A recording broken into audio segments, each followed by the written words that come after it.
Thermodynamics চ্যাপ্টারের দ্বিতীয় সূত্র, তাপগতিবিদ্যার দ্বিতীয় সূত্র, এটা নিয়ে আলোচনা করব। আগের ক্লাসে আলোচনা করে দিয়েছিলাম প্রত্যাবর্তক ক্রিয়া আর অপ্রত্যাবর্তক ক্রিয়া, রিভার্সিবল প্রসেস আর ইরিভার্সিবল প্রসেস। কী ছিল জিনিসটা? নামের মধ্যে উত্তর আছে, যদি কোনো প্রক্রিয়াকে রিভার্স করা যায় এবং রিভার্স করার সময় যদি আগের যা পরিবর্তন হচ্ছে ঠিক সেম উল্টো পরিবর্তন হয়, তবে সেটাকে রিভার্স প্রক্রিয়া বলবো, রিভার্সিবল প্রসেস বলবো। আর না হতে গেলে সেটা অপ্রত্যাবর্তক প্রক্রিয়া ছিল। প্রকৃতিতে যতগুলো প্রক্রিয়া ছিল সব প্রক্রিয়া অপ্রত্যাবর্তক প্রক্রিয়া। আচ্ছা, প্রত্যাবর্তক না অপ্রত্যাবর্তক সেটা ডিপেন্ড করবে এমন একটা রাশির উপর, যে রাশিটার নাম হচ্ছে এনট্রপি। ঠিক আছে, তো এনট্রপির উপর ডিপেন্ড করে আমরা ডিসাইড করতে পারবো কোনো প্রক্রিয়া প্রত্যাবর্তক হবে না অপ্রত্যাবর্তক হবে, বা কোনো প্রক্রিয়া ঘটবে কিনা, তাই তো? এই একটা রাশি নিয়ে আলোচনা করেছিলাম। এবার দ্বিতীয় সূত্র নিয়ে আলোচনা করবো। দ্বিতীয় সূত্র নিয়ে আলোচনা করার কেন প্রয়োজন পড়বে, বা দ্বিতীয় সূত্রটা কেন আসলো, কোথা থেকে আসলো, সেটা একটু আগে বলে দিই। প্রথম সূত্রতে আমরা পড়েছিলাম তাপগতিবিদ্যার প্রথম সূত্রতে, যে কোনো বস্তুকে যদি তাপ দেওয়া হয় বা কোনো বস্তু থেকে যদি তাপ নেওয়া হয়, তাহলে ওই বস্তুটার যেমন অভ্যন্তরীণ শক্তির পরিবর্তন হবে, তেমন কৃতকার্যের পরিবর্তন হবে। দিয়ে একটা রিলেশন পড়েছিলাম, DQ equal to DU plus DW, এরকম ধরনের একটা রাশিমালা আমরা দেখেছিলাম। ওইখানে এমন কোনো কিছু লেখা ছিল না যে বস্তুতে যে তাপ যে গ্রহণ বা বর্জন হবে সেটা কোন বস্তু থেকে কোন বস্তুতে হবে, কিছু বলা ছিল? বলা ছিল না। ওইখানে শুধু ডিকিউ ডিইউ ডিডাব্লিউ একটা গাণিতিক রূপ দেওয়া ছিল। তো এই যে ডিকিউ পরিমাণ তাপ, এটা যে গ্রহণ বা বর্জন, প্রথম সূত্র অনুসারে এখানে এমনও হতে পারে যে একটা কোল্ডার বডি, একটা ঠান্ডা বস্তু, সেও তাপ গ্রহণ করতে পারে, একটা উষ্ণ বস্তু সেও তাপ গ্রহণ করতে পারে, দুজনেরই তাপ গ্রহণ করার ক্ষমতা আছে প্রথম সূত্র অনুসারে। কিন্তু আমরা প্র্যাকটিক্যাল লাইফে এইটুকু জানি, অ্যাটলিস্ট এইটুকু জানি যে কোল্ড বডি হট বডি থেকে তাপ নেই ঠিকই, কিন্তু হট বডি কোল্ড বডি থেকে তাপ নিতে পারে না। মানে এই প্রসেসটা, উল্টো দিকের প্রসেসটা সম্ভব না। ঠিক আছে, তো তাপগতিবিদ্যার প্রথম সূত্র এই ব্যাখ্যাটা করতে পারছে না। তো এরকম কোনো একটা ব্যাখ্যা দেওয়ার জন্য আবার নতুন কোনো সূত্রের প্রয়োজন আছে, সেই জন্য দ্বিতীয় সূত্র আবিষ্কার হয়েছে। ঠিক আছে, দ্বিতীয় সূত্রের বিবৃতি যখন তোরা পড়তে যাবি তখন দুটো বিবৃতি পাবি। তাপগতিবিদ্যার দ্বিতীয় সূত্র কটা বিবৃতি পাবি? দুটো। একটাকে বলা হচ্ছে ক্লসিয়াসের বিবৃতি, দুটো সূত্র নয় কিন্তু দুটো বিবৃতি আছে। আর একটা হচ্ছে কেলভিন প্ল্যাঙ্কের বিবৃতি। কেলভিন প্ল্যাঙ্ক দুজনে একসাথে দিয়েছেন, কেলভিন প্ল্যাঙ্কের বিবৃতি। দুটো বিবৃতি শুনতে আলাদা মনে হলেও, মানে আমি বিবৃতিগুলো বলবো, শুনতে আলাদা মনে হলেও এদের যে অভ্যন্তরীণ বিষয়টা, মানে ভেতরে যে নির্যাসটা যেটা বলতে চাইছে, সে মিনিংটা একই। সেটা তুই লাইনটাকে শুনে বুঝতে পারবি না যে এদের দুজনের মিনিং একই। বুঝতে পারলি আমার কথা কি বললাম? ক্লসিয়াসের বিবৃতি আর কেলভিন প্ল্যাঙ্কের বিবৃতি। তাহলে পরীক্ষায় যদি তাপগতিবিদ্যার সূত্র আসে, দ্বিতীয় সূত্র আসে, কোনটা লিখবো? দুটো লিখলেই হবে, যে কোনো একটাকে লিখলেও হবে, কোনো ব্যাপার না। ঠিক আছে, এটাও তাপগতিবিদ্যার দ্বিতীয় সূত্র, ওটাও তাপগতিবিদ্যার দ্বিতীয় সূত্র। ক্লসিয়াসের বিবৃতিটা এরকম, যে কোনো স্বয়ংক্রিয় তড়িৎ যন্ত্র, ভালো করে শুনবি, স্বয়ংক্রিয় মানে পারপেচুয়াল মেশিন, মানে যে নিজে নিজে কাজ করে। কোনো তড়িৎ যন্ত্র কেন বললাম, শুধু যন্ত্র, কোনো স্বয়ংক্রিয় যন্ত্র নিজে থেকে ঠান্ডা বস্তু থেকে গরম বস্তুতে তাপকে নিয়ে যেতে পারবে না, বা তাপের স্থানান্তর করতে পারবে না। কি বললাম আরেকবার শুনে? কোনো স্বয়ংক্রিয় যন্ত্র ঠান্ডা বস্তু থেকে উষ্ণ বস্তুতে তাপকে স্থানান্তরিত করতে পারবে না, পারবে না। কোনো স্বয়ংক্রিয় যন্ত্র নিজে থেকে পারবে না। ধর এখানে একটা কোল্ড বডি আছে, ধরুন বরফ আছে এখানে, আর এখানে ধরেন আমি কি নিয়েছি, লোহা নিয়ে নিয়েছি, গরম করে নিয়েছি। তুই জানিস লোহা থেকে তাপ বরফে আসবে, কিন্তু বরফ থেকে লোহাতে তাপ কি যাওয়া সম্ভব? সম্ভব না। তো বলছে কোনো স্বয়ংক্রিয় যন্ত্র, মানে নিজে থেকে কেউ কিছু করতে পারবে না। এটা করানো সম্ভব, মানে বরফ থেকে লোহাতে তাপ নিয়ে যাওয়া যাবে, তবে আমাকে বাইরে থেকে কোনো যন্ত্রকে কাজে লাগাতে হবে, বাইরে থেকে কোনো এক্সটার্নাল এনার্জি সাপ্লাই করতে হবে, তবেই হবে। নিজে থেকে সম্ভব হবে না, প্রাকৃতিকভাবে সম্ভব হবে না। বুঝতে পারলি কথাটা? আমি যদি এদেরকে দুজনকে পাশাপাশি রেখে দিই, এটা গলতে শুরু করবে ধীরে ধীরে, মানে এখান থেকে তাপ এখানে যাচ্ছে, এমন তো হবে না যে বরফ আরও ঠান্ডা হয়ে যাচ্ছে, এটা হবে না, নিজে থেকে হবে না। এটাই বলতে চাইছে ক্লসিয়াসের বিবৃতি। ক্লসিয়াস কি বললো? ক্লসিয়াস বললেন যে কোনো স্বয়ংক্রিয় যন্ত্র নিজে থেকে তাপকে ঠান্ডা বস্তু থেকে কঠিন বস্তুতে স্থানান্তরিত করতে পারবে না। দেখ বিবৃতিটা কি লেখা আছে, কোনো স্বয়ংক্রিয় যন্ত্রই তাপকে নিম্ন তাপমাত্রা থেকে উচ্চ তাপমাত্রায় স্থানান্তরিত করতে পারে না। বোঝা গেছে? অসুবিধা আছে বুঝতে? নেই। আচ্ছা, দ্বিতীয় যে বিবৃতিটা, দ্বিতীয় সূত্র না, দ্বিতীয় যে বিবৃতিটা, কেলভিন প্ল্যাঙ্কের বিবৃতি, এই বিবৃতিটাতে বলা হচ্ছে যে কোনো স্বয়ংক্রিয় যন্ত্র কিছু পরিমাণ তাপকে পুরোপুরি কার্যে রূপান্তরিত করতে পারে না। আরেকবার শোন, কোনো যন্ত্র কিছু পরিমাণ তাপকে পুরোপুরি কার্যে রূপান্তর করতে পারে না, সম্পূর্ণটা যে কার্যে রূপান্তরিত হয়ে যাবে এমনটা কোনো যন্ত্রই, মানে স্বয়ংক্রিয় যন্ত্র করতে পারবে না, নিজে থেকে করতে পারবে না। এটা করানোর জন্য এক্সটার্নাল। আচ্ছা, তাহলে এই বিবৃতি আর এই প্রথম বিবৃতি দুটোর মধ্যে একটু ডিফারেন্স মনে হচ্ছে না, যে কথার মধ্যে কোনো মিলই নেই। এই বললো নিম্ন তাপমাত্রা থেকে উচ্চ তাপমাত্রায় তাপকে স্থানান্তর করতে পারবে না। ও বলছে কোনো স্বয়ংক্রিয় যন্ত্র নিজে থেকে মানে কোনো কিছু পরিমাণ তাপকে পুরোপুরি কার্যে রূপান্তর করতে পারবে না। দুটো লাইন শুনতে আলাদা মনে হচ্ছে, কিন্তু এদের যে মিনিং ভেতরে গিয়ে যদি দেখিস একে অপরের পরিপূরক। এটা যদি স্যাটিসফাই করে তাহলে ওটাও স্যাটিসফাই করবে, ওটা স্যাটিসফাই করলে এটাও স্যাটিসফাই করবে। তো দুজন আলাদা আলাদাভাবে বিবৃতি দিয়েছিল, কিন্তু দুজনের মিনিং একই। বোঝা গেছে? আপত্তি নেই এতদূর পর্যন্ত? বিবৃতিটা দেখে নে, কেলভিন প্ল্যাঙ্কের বিবৃতিটা দেখে নে। কোনো স্বয়ংক্রিয় যন্ত্রই কিছু পরিমাণ তাপকে পুরোপুরি কার্যে রূপান্তরিত করতে পারে না। এটাই বললাম আমি। খুব সহজ বিবৃতি, তাই না? এবার গাণিতিক রূপ নেই, কোনো গাণিতিক রূপ, কোনো গাণিতিক রূপ নেই। ঠিক আছে, প্রথম সূত্রে গাণিতিক রূপ আছে, এর কোনো গাণিতিক রূপ নেই। আচ্ছা, এখানে এনট্রপি যে ব্যাপারটা আমি এর আগে দিন তোদেরকে একবার উল্লেখ করেও দিয়েছিলাম, যাতে একটুখানি হজম করতে পারি সেই জন্য। হ্যাঁ, এনট্রপি কি? এনট্রপি হচ্ছে এমন একটা রাশিমালা, এমন একটা ভৌত রাশি যার মান দেখে কোনো প্রক্রিয়া ঘটবে কি ঘটবে না সেটাকে ডিসাইড করা হয়। ঠিক আছে, এবার এর রাশিমালা কী হবে আমাদের নেই এখন সিলেবাসে। এনট্রপির রাশিমালা কী হবে সেটা আমাদের সিলেবাসে নেই। রাশিমালা থাকতে গেলে সহজে বের করতে পারতাম, এগুলো গ্র্যাজুয়েশনে গিয়ে আছে, তাই এত দূর যাওয়ার কোনো প্রয়োজন নেই। এবার যে দুটো প্রক্রিয়া আমি তোদেরকে মনে করিয়ে দিয়েছিলাম, প্রত্যাবর্তক প্রক্রিয়া আর একটা অপ্রত্যাবর্তক প্রক্রিয়া, এই দুটো প্রক্রিয়ার মধ্যে অপ্রত্যাবর্তক প্রক্রিয়ার ক্ষেত্রে এনট্রপির মান অলওয়েজ বৃদ্ধি পায়। অপ্রত্যাবর্তক প্রক্রিয়ার ক্ষেত্রে এনট্রপির মান সবসময় বৃদ্ধি পায়, অপ্রত্যাবর্তক। আর প্রত্যাবর্তক প্রক্রিয়ার ক্ষেত্রে এনট্রপির মান কনস্ট্যান্ট থাকে, কমে যায় না। প্রত্যাবর্তক প্রক্রিয়ার ক্ষেত্রে কী হবে? কনস্ট্যান্ট থাকে। এই দুটো প্রক্রিয়া ছাড়া আর কোনো প্রক্রিয়া সম্ভব? তাহলে এনট্রপি কমে যাওয়া কি সম্ভব? এনট্রপি কমে যাওয়া সম্ভব না। বোঝা গেছে? যদি এনট্রপির মান কখনো নেগেটিভ বেরোয়, মানে এনট্রপি যদি হ্রাস পেয়ে যায়, তার মানে ওই ঘটনাটা সম্ভবই না, যেটা আমি আগের ক্লাসে তোদেরকে এক্সাম্পল দিয়েছিলাম, লুডুর ছকায় 7 পড়ার একটা ঘটনা, সহজে বোঝানোর জন্য ফিজিক্স থেকে বাইরে গিয়ে একটা ম্যাথামেটিক্সের উদাহরণ দিয়েছিলাম, তাই না? তারপরে ওই যে গ্লাসের মধ্যে যখন ওই একটা এক বিন্দু রঙকে যদি ফেলে দেওয়া যায়, তাহলে ওই রঙটা চারিদিকে ছড়িয়ে যাবে। এমনটা হবে না যে চারদিক থেকে ছড়িয়ে এসে এক জায়গায় জড়ো হয়ে যাবে, এমনটা সম্ভব? সম্ভব না। এখানে যদি আমি একটা ধূপকাঠি জ্বালিয়ে দিই, ধূপকাঠি থেকে যে ধোঁয়াটা বেরাবে সেই ধোঁয়াটা গোটা ঘরের মধ্যে ছড়িয়ে যাবে, এমন তো হতে পারে না যে সম্পূর্ণ ধোঁয়া এসে এক জায়গায় জড়ো হয়ে যাচ্ছে, হবে না। যদি এমনটা হয়ে যেত তাহলে এনট্রপি নেগেটিভ হতো, তো এনট্রপি নেগেটিভ হবে না, এই প্রক্রিয়াটাও হবে না। তার মানে তুই বুঝতে পারছিস প্রকৃতিতে এমন কোনো প্রক্রিয়া নেই যে প্রক্রিয়াতে এনট্রপি হ্রাস পাবে। হয় এনট্রপি কনস্ট্যান্ট থাকবে, নয় এনট্রপি বৃদ্ধি পাবে। এটাকে বলা হয় এনট্রপি বৃদ্ধির নীতি। কি বলা হয়? পাশের পেজে লেখা আছে এনট্রপির মূল নীতি আছে। দেখ, প্রকৃতিতে অ্যারো চিহ্ন দিয়ে লেখা আছে, প্রকৃতিতে কোনো বাস্তব প্রক্রিয়াই প্রত্যাবর্তক নয়, প্রতিটি প্রক্রিয়ায় অপ্রত্যাবর্তক। অর্থাৎ এনট্রপি প্রতিটি বাস্তব প্রক্রিয়াতে মহাবিশ্বের মোট এনট্রপি বৃদ্ধি পাচ্ছে। এটাকে কি বলছি আমরা? এনট্রপি বৃদ্ধির নীতি। খুব একটা কি কঠিন? মোটামুটি বোঝা গেছে কিনা? আচ্ছা আচ্ছা, আমরা 3টা সূত্র জানতে পারলাম, প্রথম সূত্র, দ্বিতীয় সূত্র, তৃতীয় সূত্র, না শূন্যতম সূত্র, প্রথম সূত্র, দ্বিতীয় সূত্র, 3টে সূত্র জানতে পেরেছি, কিন্তু শূন্যতম, প্রথম আর দ্বিতীয়। শূন্যতম সূত্র থেকে আমরা ধারণা পেয়েছিলাম তাপমাত্রা, তাপমাত্রা ধারণা পেয়েছিলাম। আমি ওর সঙ্গে তাপীয় সাম্যে আছি, আমি এর সঙ্গে তাপীয় সাম্যে আছি, তাহলে ওরা দুজন তাপীয় সাম্যে আছে। ঠিক আছে, আর কি প্রথম সূত্র থেকে আমরা কি পেলাম? নতুন একটা রাশি, অভ্যন্তরীণ শক্তি। আর দ্বিতীয় সূত্র থেকে এনট্রপি। ঠিক আছে, ওকে, তাহলে এতদূর পর্যন্ত আমরা জানতে পারলাম। এবার এই দ্বিতীয় সূত্রকে কাজে লাগিয়ে, দ্বিতীয় সূত্রের উপর ডিপেন্ড করে বিভিন্ন ইঞ্জিন, নর্মালি আমরা তাপ ইঞ্জিন, আর একটা পড়বো হচ্ছে হিট ইঞ্জিন, আর একটা পড়বো হচ্ছে রেফ্রিজারেটর। লিখিনি, আমি গল্প বলেছিলাম। শূন্যতম সূত্র আছে থার্মোমিতি চ্যাপ্টারে, কিন্তু আমি মুখে তোদেরকে বলে দিয়েছিলাম। হ্যাঁ, যখন থার্মোমিতি চ্যাপ্টারটা পড়বি তখন ওটা থাকবে, পারলে লিখেও নিতে পারিস কোনো জায়গাতে।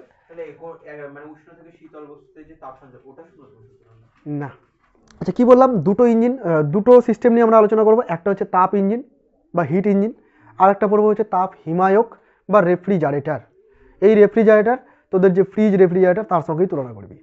আগে হিট ইঞ্জিনটা পড়ে নি, তারপরে ওইটাতে যাচ্ছি। ঠিক আছে, একটা হিট ইঞ্জিনের মধ্যে দেখ, এখানে যে ইঞ্জিনগুলো নিয়ে আলোচনা করছি, এই ইঞ্জিন মানে গাড়ির ইঞ্জিন না। আমি ইঞ্জিন বলছি মানে তুই বুঝে গেলি ট্রেনের ইঞ্জিন, গাড়ির ইঞ্জিন, ওই ইঞ্জিনের কথা বলছি না আমি এখানে। এখানে ইঞ্জিন বলতে একটা মেকানিজম, একটা কি বলবো, একটা অ্যাকশনের কথা বলছি, যেটা আমরা থিওরিটিক্যালি হাইপোথেটিক্যালি বুঝবো। ঠিক আছে, এবার এই কনসেপ্টের উপর ডিপেন্ড করে ওই ইঞ্জিনগুলো তৈরি হয়। এখানে ইঞ্জিন মানে কোনো যন্ত্র না, এখানে ইঞ্জিন মানে একটা প্রসেস। তাপ ইঞ্জিন, হিট ইঞ্জিন একটা প্রসেস আমরা এখানে আলোচনা করছি। তো হিট ইঞ্জিনের ক্ষেত্রে কি হয়? হিট ইঞ্জিনের ক্ষেত্রে 3টে জিনিসের প্রয়োজন পড়বে একটা হিট ইঞ্জিনকে কাজে লাগানোর জন্য। কী কী জিনিসের প্রয়োজন পড়বে? প্রথমত একটা তাপ উৎসের প্রয়োজন পড়বে, মানে যেখান থেকে আমরা তাপকে গ্রহণ করব। আমি না, যন্ত্রটা গ্রহণ করবে, যেখান থেকে তাপ গ্রহণ করবে সেটাকে বলবো আমরা তাপ উৎস। ঠিক আছে, বা সোর্স বলা হচ্ছে এটাকে, হিট সোর্স।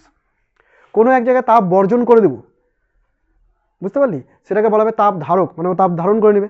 ওকে বর্জন করে দিয়েছে, তাপ ধারণ করবে, ওটাকে বলবো তাপ ধারক বা তাপ গ্রাহক। ঠিক আছে, অথবা ওটাকে বলতে পারি আমরা সিঙ্ক। সিঙ্ক মানে যেখানে সব কিছু এসে জমা হয়ে যায়। তোদের বাড়িতে সিঙ্ক আছে? বেসিন, বেসিনকে সিঙ্ক বলে অনেকে, জানিস না? আচ্ছা, নতুন জানলি। ঠিক আছে, তো সিঙ্ক মানে যেখানে সব কিছু এসে জমা হয়ে যাবে।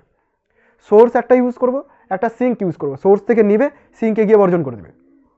আর মাঝে একটা ওয়ার্কিং সাবস্টেন্স থাকবে, একটা কার্যকরী বস্তু থাকবে। এই ওয়ার্কিং সাবস্টেন্সটা কি, বেশিরভাগ ক্ষেত্রে আমরা এখানে আদর্শ গ্যাস হিসেবে ধরে নিই, সেটা যে কোনো গ্যাস হতে পারে, হাইড্রোজেন গ্যাস হতে পারে, অন্য কোনো গ্যাস হতে পারে, ঠিক আছে। তো এটাকে আমরা ওয়ার্কিং সাবস্টেন্স হিসেবে ইউজ করবো। তাহলে তিনটে বিষয়কে আমরা ইউজ করছি, উষ্ণতর তাপীয় উৎস বা সোর্স, তারপরে সিঙ্ক বা তাপগ্রাহক, আর একটা কার্যকরী বস্তু বা ওয়ার্কিং সাবস্টেন্স। এই তিনটাকে আমরা ইউজ করে এখন একটা তাপ ইঞ্জিনের কার্যনীতিকে ব্যাখ্যা করবো, একটা তাপ ইঞ্জিন কী করে কাজ করে সেই জিনিসটাকে ব্যাখ্যা করবো। ক্লিয়ার? শোন তাহলে।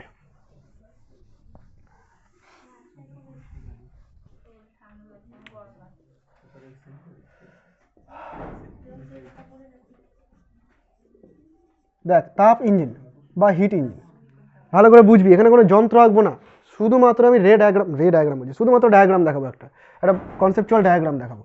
ধরে নে এটা হচ্ছে সেই সোর্স যেখান থেকে আমি হিটকে নেব, দেখতে কেমন কি অ্যাকচুয়ালি কোনো দরকার নেই জানার, এখান থেকে আমি হিটকে টানবো, ঠিক আছে। তাহলে এখান থেকে হিট টানছি, কতটা হিট টানছি, ধরে নিচ্ছি Q1 পরিমাণ হিট আমি এখান থেকে নিয়ে নিচ্ছি। কতটা হিট নিয়ে নিচ্ছি, Q1 পরিমাণ হিট আমি নিয়ে নিচ্ছি। আচ্ছা, এখানে একটা যন্ত্র আছে, এই যন্ত্রটা কি করবে, এই হিটকে কিছুটা কার্যে রূপান্তরিত করে দেবে, এই হিটের কিছুটা কি করবে, কার্যে রূপান্তরিত করে দেবে। তাহলে এই হিটের কিছুটা Q1 এর মধ্যে কিছুটাকে কার্যে রূপান্তরিত করে দিল, W1 এ কনভার্ট করে দিল। তাহলে বাকি কিছু তাপ পড়ে থাকলো, কতটা তাপ পড়ে থাকলো, ধরে নিচ্ছি Q2 পরিমাণ তাপ পড়ে থাকলো। কতটা তাপ পড়ে থাকলো, Q2 পরিমাণ তাপ পড়ে থাকলো। এটা কোথায় নিয়ে গিয়ে ফেলে দিলাম, এটা নিয়ে চলে গেলাম সিঙ্কে বা তাপ উৎসে, সিঙ্কের এই Q2টাকে বর্জন করে দিল, ঠিক আছে। আবার শোন ভালো করে, কোনো স্বয়ংক্রিয় যন্ত্র সম্পূর্ণ তাপকে পুরোপুরি কার্যে রূপান্তরিত করতে পারে না, এটা ছিল তাপগতিবিদ্যার দ্বিতীয় সূত্রের বিবৃতি, সেই জিনিসটা আমি এখানে ইউজ করেছি। কোনো স্বয়ংক্রিয় যন্ত্র Q1কে পুরোপুরি W1 এ কনভার্ট করতে পারবে না, সূত্র অনুযায়ী Q1 এর মধ্যে কিছুটাকে W1 এ কনভার্ট করবে আর বাকিটা কি করবে, পরিবেশে বর্জন করে দেবে। এখানে পরিবেশ বলতে আমি সিঙ্ক নিয়ে নিলাম, গ্রাহক যে তাপ গ্রহণ করে।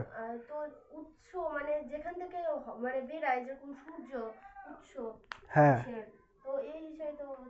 দেখ তুই যদি সূর্যকে এখানে উৎস বলিস তাহলে পৃথিবী হলো গ্রাহক, সূর্য থেকে তাপ আসছে, পৃথিবী গ্রহণ করে নিচ্ছে, আর মাঝখানে বায়ুমণ্ডল আছে, বায়ুমণ্ডলের মধ্যে দিয়ে আসছে। তো সেরকম টাইপের জিনিসটা অনেকটাই, যে সোর্স এখানে প্রচুর তাপ আছে, আমি কোনো জায়গা থেকে তাপ নিব তো এই যন্ত্রটাকে কাজ করানোর জন্য, তো তাপ কোথা থেকে নেবো, কোনো এক জায়গা থেকে নেবো, তো এখানে প্রচুর তাপ আছে, সেখান থেকে আমি তাপ নিচ্ছি, সেই জন্য এটা সোর্স, এর টেম্পারেচার কমবে না, ফিক্স থাকবে, এতটা তাপ আছে যে কিছুটা বের করে নিলেও কোনো ব্যাপার না। আর এটাকে কাজে লাগানোর পর যেটা তাপ পড়ে থাকলো সেটা কোথায় যাবে, বাইরে বিকৃত হয়ে যাবে। তো ওই বিকৃতটাকে বিকৃত না করে আমি এখানে বললাম যে এর মধ্যে ঢুকিয়ে দিয়েছি, এটাই হলো সেই পরিবেশটাই, সিঙ্কটা হলো সেই পরিবেশটাই। এর টেম্পারেচার কিছু একটা থাকবে, ধরে নিচ্ছি T1, এর টেম্পারেচার থাকবে কত, T2। তুই বুঝতেই পারছিস T1 অনেক বেশি হবে T2 থেকে, সোর্সের টেম্পারেচার বেশি হবে, ওখানে তাপ বেশি আছে, আর ওর মধ্যে থেকে তাপ কমে যাওয়ার পর কিছুটা তাপ এখানে গেল, তাহলে টেম্পারেচার কমই হবে, বুঝা গেল। আর টেম্পারেচার যদি কম না থাকতো তাহলে ওখান থেকে এখানে তাপ যেত নাকি, যেত না। ক্লিয়ার এতটুকু? এগুলো হচ্ছে সব দ্বিতীয় সূত্রের বিবৃতি অনুযায়ী চলছে। এবার এই পুরো প্রসেসটাতে তোকে দেখতে হবে ইনপুট কতটা দেওয়া হলো, আউটপুট কতটা পাওয়া গেল। এবার কেমন কথা, ইনপুট কী জিনিস আর আউটপুট কী জিনিস, একদম এটাই আমরা বুঝি, তাই না। ইনপুট মানে যেটা আমি খরচ করছি সেটা, আউটপুট মানে কতটা পাচ্ছি। আচ্ছা, ইনপুট আর আউটপুট এদের মধ্যে সবসময় বেশি কোনটা হবে, অলওয়েজ ইনপুট বেশি হবে। তুই যতটা দিবি তার থেকে বেশি কখনোই পেতে পারিস না। তুই 50 জুল কার্য করালি, তুই ভাবতে পারিস না যে আমি ওখান থেকে 50 জুল পাবো, তাহলে বন্ধুর হেল্প করে দিতে কখনো ভাবতে পারিস না যে ওই পরিমাণে হেল্প তুই পাবি, একটু কম পাবি, ঠিক আছে। ফিজিক্সের সাথে ওরা ডিপেন্ড করছে এফিসিয়েন্সির উপর, এফিসিয়েন্সি যদি খুব কম হয় তাহলে নাও পেতে পারিস, তাই না। তারপরে ফিজিক্সের সাথে মিলে যাচ্ছে, তাই না, রিয়েল লাইফে, ওই জন্য ভালো করে পড়বি, এগুলো বুঝবি, অনেক রিলেট করতে পারবি। তাহলে কি বললাম, যে তুই যে এফোর্টটা দিচ্ছিস, তুই যে শক্তিটা খরচ করছিস, সেই শক্তিটা যে কাজে খরচ করছিস সেখানে আউটপুট হিসেবে পুরোটাকে তুই পাবি না, ওর মধ্যে কিছুটা হলেও নষ্ট হবে। এই যে ধর ফ্যানটা ঘুরবে, এই ফ্যানের মধ্যে আমি ইলেকট্রিক এনার্জি পাঠাচ্ছি, আমি পাঠাচ্ছি না, কেউ পাঠাচ্ছে, ইলেকট্রিক এনার্জি পাঠাচ্ছে। তো এই ইলেকট্রিক এনার্জি ফ্যানের মধ্যে ঢুকে ধর 50 জুল ইলেকট্রিক এনার্জি খরচ হলো, তাহলে ফ্যানটা যখন ঘুরছে যান্ত্রিক শক্তিতে কনভার্ট হচ্ছে, তো যান্ত্রিক শক্তি থেকে পুরোপুরি 50 জুলই হচ্ছে না, ওর মধ্যে কিছু ঘর্ষণে খরচ হয়ে যাচ্ছে, অপচয় শক্তি আছে, কিছু ঘর্ষণে, কিছু বায়ুর বাধা আছে, বায়ু বাধা দিচ্ছে, ওখানে কিছুটা খরচ হয়ে যাচ্ছে। হয়তো যদি স্পার্ক তৈরি হয় লাইট এনার্জিতে খরচ হয়ে যাচ্ছে, বুঝতে পারছিস কিনা, কোনো কেমিক্যাল এনার্জিতে খরচ হয়ে যাচ্ছে, মানে বিভিন্ন এনার্জিতে খরচ হয়, বাকিটা এখানে মানে 50 জুল যদি আমি পাঠাই হয়তো 40 জুল পাবো, কিছুটা নষ্টই হবে, একদম এক্সাক্ট পাওয়া যায়। ওটাই হলো দ্বিতীয় সূত্র, ওইখানে এই বিবৃতিটা ঢুকে আছে। মাঝখানে এই গোলটা হচ্ছে ইঞ্জিন, এটা হচ্ছে হিট ইঞ্জিন। এই ইঞ্জিনটা এই পরিমাণ তাপকে কার্যে কনভার্ট করে দেয় না, এটা একটা ইঞ্জিন জাস্ট, এর আর কোনো কাজ নেই। এই শুধু কী করবে, তাপকে কার্যে কনভার্ট করবে, এটা ওর কাজ। এর টেম্পারেচার কী হলো না হলো আমার দেখারও কোনো দরকার নেই, এটাই ওয়ার্কিং সাবস্টেন্স। হ্যাঁ, তুই যেভাবে এটাকে ব্যাখ্যা করবি মোট কথা, ঠিক আছে। তাহলে একটা ওয়ার্কিং সাবস্টেন্স বা আদর্শ গ্যাস নিয়ে নিয়েছি, আদর্শ গ্যাসের মধ্যে Q1 তাপ গ্রহণ করলো, এখানে হিট ইঞ্জিন কী করলো W1 কনভার্ট করে দিল, আর বাকিটা Q2 এর মধ্যে ছেড়ে দিল। এতদূর পর্যন্ত অসুবিধা নেই, ঠিক আছে। অ্যাকচুয়ালি আমি এখানে কাজটা কী করছি শুনবি। আমি এখানে চাইছি যে কার্য, তাপ থেকে কিছুটা কার্য বের করতে চাইছি, তাপকে যেন আমি কার্যে কনভার্ট করতে পারি। তার মানে আউটপুট হিসেবে আমি কি চাইছি, কার্য চাইছি। ইনপুট হিসেবে আমি কি দিচ্ছি, Q1 দিচ্ছি, ইনপুট হিসেবে তাপ Q1 দিচ্ছি। তো Q1 ইনপুট দিলাম, W আউটপুট পেলাম, বুঝতে পারলি আমার কথাটা? আচ্ছা, তাহলে আমি যদি এখানে এফিসিয়েন্সির কথা বলতে চাই, যাকে আমরা কর্মদক্ষতা বলি, যদি এই ইঞ্জিনটার কর্মদক্ষতা বের করতে চাই, তাহলে কর্মদক্ষতা মানে হচ্ছে আউটপুট বাই ইনপুট, এইভাবে বের করা হয়। এটা হচ্ছে তার রেশিও, আউটপুট বাই ইনপুট, সবসময় এই রেশিওতে বের করা হয় কর্মদক্ষতাকে, ঠিক আছে। আউটপুট কত পাচ্ছি আমি, W পাচ্ছি, ইনপুট আমি কত দিয়েছি, Q1 দিয়েছি। তুই জানিস যে W Q1 এর থেকে অলওয়েজ ছোট, তাহলে ইটা অলওয়েজ লেস দ্যান 1, ইটা অলওয়েজ লেস দ্যান 1, তাই না, ভগ্নাংশটা একের থেকে ছোট হবে। আচ্ছা, আরও যদি না বুঝতে পারিস তাহলে এখানে দেখ, ডাব্লুকে তুই লিখতে পারিস Q1 মাইনাস Q2, Q1 আসছিল Q2 গেল, তোর বাকিটা গেল কোথায়, Q1 মাইনাস Q2 W1 এ কনভার্ট হয়ে গেল, সরি W তে কনভার্ট হয়ে গেল। কী রে, বুঝে গেছিস? তাহলে এটার জায়গায় Q1 মাইনাস Q2 লিখলেও আমার আপত্তি নেই, Q1 minus Q2 by Q1, ঠিক আছে। ইজ ইকুয়াল টু লিখতে পারিস 1 মাইনাস Q2 বাই Q1, পারিস কি না, পারিস কি না? মোট কথা তুই বুঝতে পারছিস একের থেকে ছোটো হচ্ছে, কিছু বাদ দিতে হচ্ছে, যাই বাদ দিতে হোক না কেন কিছু বাদ দিতে হচ্ছে, বোঝা গেল? তার মানে কোনো আদর্শ তাপ ইঞ্জিন যদি থাকে, একদম আদর্শ তাপ ইঞ্জিন, আদর্শ তাপ ইঞ্জিন কী করবে, পুরোটাকেই কনভার্ট করে দেবে, Q1 পরিমাণ তাপ নেবে এবং তার সম্পূর্ণটাকেই কী করবে, ডাব্লুতে কনভার্ট করে দেবে। এটাকে বলবো আমরা আদর্শ হিট ইঞ্জিন। তো আদর্শ হিট ইঞ্জিনের ক্ষেত্রে যদি Q2টা 0 হয়ে যায়, আদর্শ হিট ইঞ্জিনের ক্ষেত্রে Q1 এর পুরোটাই ডাব্লুতে কনভার্ট, তাহলে Q2 কি থাকবে, Q2 0 হয়ে যাবে। Q2 যদি 0 হয়ে যায় তাহলে এটা ইকুয়াল টু কী দাঁড়াবে, জাস্ট 1। তাহলে যদি আমি আদর্শ তাপ ইঞ্জিনের কথা বলি, আদর্শ তাপ ইঞ্জিন, তাহলে সেই ক্ষেত্রে ইটা ইকুয়াল টু কত হবে, 1 হবে, যেটা কখনোই পসিবল না, কারণ আদর্শ ইঞ্জিন তৈরি করা সম্ভব না। কি বোঝা গেছে, বোঝা গেছে? এবার আমরা এটার পরে, এগুলো করার পর আমরা একটা আদর্শ ইঞ্জিনের ক্যালকুলেশনও করবো, সেখানেও দেখবি যে একটা আদর্শ ইঞ্জিনের ক্ষেত্রেও তোর এফিসিয়েন্সি 1 আসবে না, আসছি ওটাতে পরে, আপাতত এইটুকু বুঝ।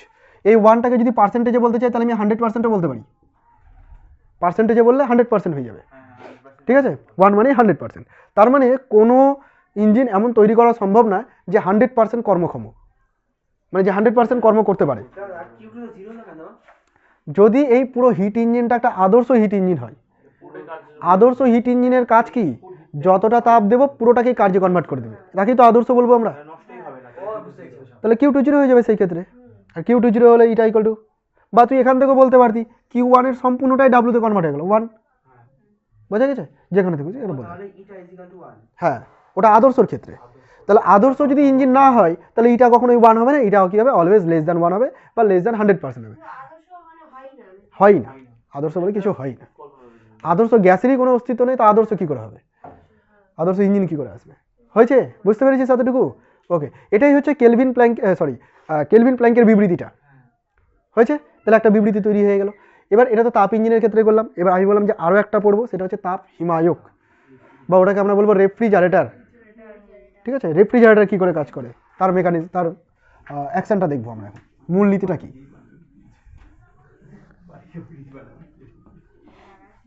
তাপ হিমায়কের কাজ হচ্ছে ঠিক উল্টো,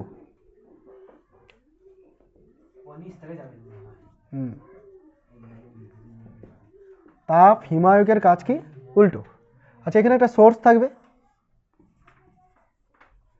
যেটা বেশি টেম্পারেচারে আছে, T1 এ আছে, এখানে একটা সিঙ্ক আছে যেটা কম টেম্পারেচার আছে, T2 তে আছে, ও একটা ওয়ার্কিং সাবস্টেন্স যে কাজটা করবে।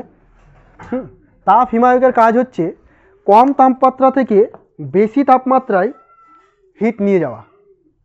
কার বিবৃতি? ক্লসিয়াসের বিবৃতি। কম তাপমাত্রা থেকে বেশি তাপমাত্রায় হিটকে নিয়ে যাওয়া। তো কম তাপমাত্রা এটা T2 লেস দ্যান T1, কম তাপমাত্রা এটা, তাহলে এখান থেকে হিটকে নিয়ে যাবে, কোথায় নিয়ে যাবে? সোর্সে নিয়ে যাবে। তো ধরে নিচ্ছি Q2 পরিমাণ হিটকে নিয়ে যাচ্ছে, ঠিক আছে। কিন্তু এই যন্ত্রটা একা একা এই কাজটা করতে পারবে না, কোনো স্বয়ংক্রিয় যন্ত্র এই জিনিসটা করতে পারে না, তাহলে আমাকে কী করতে হবে? বাইরে থেকে করাতে হবে, মানে আমি কী করবো, বাইরে থেকে কিছুটা ওয়ার্ক ডান করছি এর উপরে, ডাব্লু পরিমাণ কাজ করলাম, ডাব্লু পরিমাণ কাজ করে কি করলাম, এটাকে এই কিউ2টাকে আমি ওখানে নিয়ে গেলাম। ঠিক আছে, তো যখন আমি কিউ2টাকে ডাব্লু পরিমাণ কাজ করে নিয়ে যাব, এখানে যখন গিয়ে ওই তাপটা পড়বে তখন কিউ2 আর ডাব্লু দুজনের কম্বিনেশন গিয়ে ওখানে পড়বে কিউ1। বুঝতে পারলি কিনা? সংরক্ষিত থাকতে হবে তো। ক্লিয়ার? আরেকবার বলে দিই, কম তাপমাত্রা থেকে কিউ2 পরিমাণ তাপকে টি1 তাপমাত্রায় নিয়ে যেতে হবে, ওই সোর্সে নিয়ে যেতে হবে। তো নিয়ে যাওয়ার জন্য কোনো যন্ত্র এই কাজটা করতে পারে না, তার জন্য আমাকে কী করতে হলো, বাইরে থেকে ওয়ার্ক করতে হলো। বাইরে থেকে ওয়ার্ক কে করবে, ইঞ্জিন করবে। সেই ওয়ার্কটা করার ফলে এই যে তাপটা আমি দিলাম, এই তাপটাকে এই ওয়ার্কটা করার ফলে এই তাপটাকে ওখানে পৌঁছে দিতে পারলো। এবং এখানে যে তাপটা গেল কিউ1 যেটা গেল, সেই কিউ1টা কার কম্বিনেশন, কিউ2কেও যেমন নিয়ে এসে এই ডাব্লুটাও খরচ হয়েছে ওর মধ্যে, তাহলে এখানেও কিউ1টাই বেশি।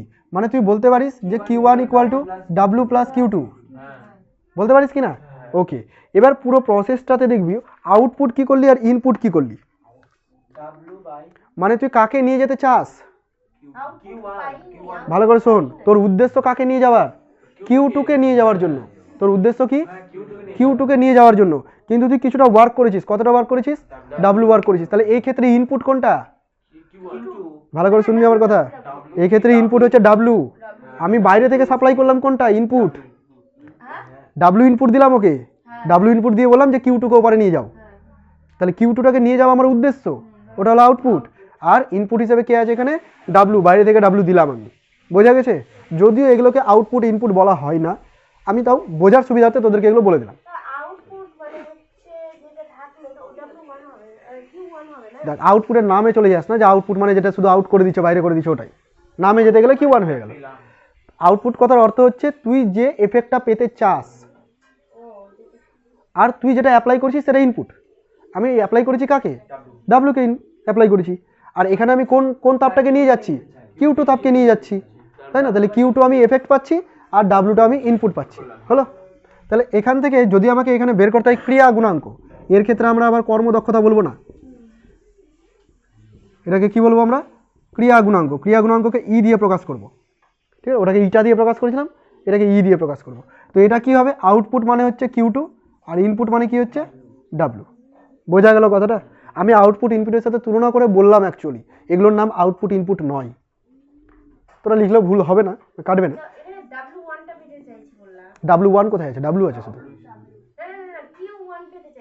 না, আমি কিউ1 পেতে চাইছি না, আমি কিউ2টাকে ওপারে নিয়ে যেতে চাইছি। কিউ1টা আমার অকারণেই চলে আসলো। আমার উদ্দেশ্য এখান থেকে কিউ2 পরিমাণ তাপকে এখানে নিয়ে যাওয়া, কিন্তু আমি শুধু কিউ2কে ওখানে নিয়ে যেতে পারছি না, তার জন্য আমাকে ওয়ার্ক করতে হলো। ওয়ার্কটাও এর মধ্যে ঢুকে গেল, দিয়ে কিউ1-এর মধ্যে কিউ2 আর ডাব্লু দুটো গিয়ে ওখানে পড়লো। বাট আমার উদ্দেশ্য ছিল কিউ2কে নিয়ে যাওয়া, কিউ2কে নিয়ে চলে গেছি, হয়ে গেছে। কিউ2 বাই ডাব্লু, এটাকে কি বললাম, ক্রিয়া গুণাঙ্ক। এবার যদি এখানে বসাস ভ্যালুগুলোকে, এই যে ডাব্লুর জায়গায় দেখ, ডাব্লুটাকে যদি এখানে তুই লিখিস কিউ2 বাই কিউ1 মাইনাস কিউ2, আগের মতোই হলো না, আগের মতো হয়নি। 1 বাই কিউ1 বাই কিউ2 মাইনাস 1, এরকম লেখা যাবে না? দেখ ভালো করে, লেখা যাবে তো এরকম। মানে তুই যদি তুলনা করতে চাস, ওখানে আমরা এফিসিয়েন্সি বা কর্মদক্ষতা বের করেছি 1 মাইনাস কিউ2 বাই কিউ1, তার সাথে কম্পেয়ার করার জন্য আমি এটা করে দিলাম। হ্যাঁ, আরেকবার বল, কি বলবো, কিউ2 মাইনাস কিউ1 হ্যাঁ মাইনাস 1, কি যে বলছিস, ও আচ্ছা আচ্ছা, পাশে মাইনাস 1, এটা থেকে এটা না, কখনোই সম্ভব না, এটা কোনো, ভালো করে শোন, ও বলছে এখান থেকে এটা লিখতে, এটা ভুল স্বাভাবিক হয়, নিচে মাইনাস আছে। আমি একটু ম্যাথমেটিক্যাল টার্ম লিখে দিচ্ছি, দেখ, এটাকে আমি এরকম লিখতে পারি, কিন্তু যদি এটা থাকে আমি কখনোই ওরকম লিখতে পারি না যে জেড বাই এক্স মাইনাস, এটা কখনোই আমরা লিখতে পারি না। ঠিক আছে, তাহলে এই জিনিসটা লেখা যায় না, ওই জন্য তো আমি ওরকম করেছি না, তো করেই দিতাম।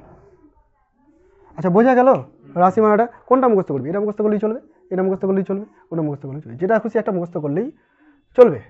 আপত্তি আছে তোদের পর্যন্ত? নেই। এবার আসবো আদর্শ হিমায়কের গল্পে। এই হিমায়কটা যদি আদর্শ হিমায়ক হয়, আদর্শ হিমায়কের গল্প কী রে, আদর্শ হিমায়ক মানে বাইরে থেকে কোনো কাজ করতে হবে না, একা একাই করে দিবে, কিউ2টাকে পুরোপুরি নিয়ে চলে যাবে। এর বাইরে থেকে যদি কাজ না করি ডাব্লু কত হবে, ডাব্লু যদি 0 হয় ডাব্লিউ যদি 0 হয় ই কি হবে, ই হয়ে যাবে ইনফাইনাইট। কি হয়ে যাবে, 0 দিয়ে ডিভাইড করা, আনডিফাইন্ড বা ইনফাইনাইট বলতে পারি। তার মানে ক্রিয়া গুণাঙ্ক ইনফাইনাইট হয়ে যাচ্ছে। ক্রিয়া গুণাঙ্ক মাইনাসে না, মাইনাস আসবে না, Q1 অলওয়েজ বড়, কখনোই মাইনাস আসতে পারে না। ক্লিয়ার আমার কথা এতটুকু? তাহলে এটা হলো হিমায়কের গল্প। তাহলে তুই বুঝতেই পারছিস যে ই কখনো ইনফাইনাইট হতে পারে না, ই ইনফাইনাইট হতে পারে না, মানে ডাব্লিউ কখনো 0 হতে পারে না। তার মানে কোনো স্বয়ংক্রিয় যন্ত্র নেই যে কম তাপমাত্রা থেকে বেশি তাপমাত্রা হিটকে নিয়ে চলে যাবে। এটাই ছিল ক্লসিয়াসের বিবৃতি। ক্লসিয়াসের দুটো বিবৃতি একই জিনিসকে প্রকাশ করছে কিনা, তাপগতিবিদ্যার দ্বিতীয় সূত্র, দুটো আলাদা আলাদা বিবৃতি, নাম শুনে আলাদা মনে হচ্ছিল, বিবৃতিগুলো শুনে আলাদা মনে হচ্ছিল, কিন্তু দেখ কনসেপ্টটা ওই একই জিনিসই হয়েছে। আচ্ছা, এবার একটা আমরা আদর্শ ইঞ্জিন নিয়ে আলোচনা করব। এতক্ষণ পর্যন্ত কী করলাম, একটা হিট ইঞ্জিন নিলাম, একটা তাপ হিমায়ক নিলাম, তাদের আমরা এফিসিয়েন্সি বের করলাম, ক্রিয়া গুণাঙ্ক বের করলাম, দিয়ে আদর্শ কেসে গেলাম। এবার আমরা একটা আদর্শ ইঞ্জিন তৈরি করব। এই আদর্শ ইঞ্জিনটা তৈরি করেছিলেন কার্নোট, অ্যাকচুয়ালি ওর নামটা হচ্ছে CARNOT, ইংরেজিতে কার্নোট, বাংলাতে উচ্চারণ হয় কার্নো, টি উচ্চারণ হয় না, ঠিক আছে। তো কার্নোর হিট ইঞ্জিন আমরা পড়ব, কার্নো ইঞ্জিন বলা হয় এটাকে। ইনি কোনো ইঞ্জিন আবিষ্কার করেননি, হাতে পাওয়ার মতো কোনো ইঞ্জিন আবিষ্কার করেনি, যে ইঞ্জিন তোরা দেখে এসছিস। এই যে ইঞ্জিনটা, এটা ওই যে যতটুকু ওখানে লেখা দেখতে পাচ্ছিস, ওই লেখাটাই ওই ইঞ্জিন, মানে কনসেপ্টটা ইঞ্জিন। বুঝতে পারলি ব্যাপারটা? তো এই কনসেপ্টটা কেমন দেখ, যেহেতু একটা আদর্শ ইঞ্জিন তৈরি করাও সম্ভব না,